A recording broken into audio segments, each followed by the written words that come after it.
हे तुमच्यासाठी. हे मला का? कारण की या कामामध्ये पण देव आहे आणि तुमच्यात सुद्धा.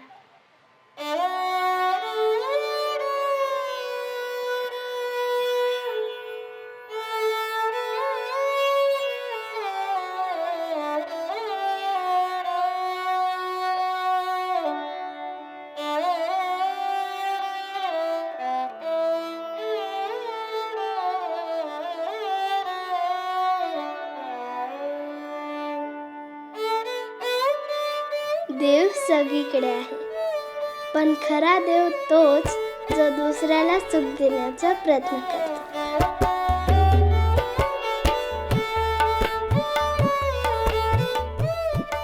देव समजून घेण्याची ठरलेली पद्धत नसते. कधी कुणाच्या नजरेत तर कधी कुणाच्या कृतीत तो दिसतो. आणि जेव्हा आपण त्याला ओळखतो तेव्हा आपल्यातला खरा माणूस जागा होतो.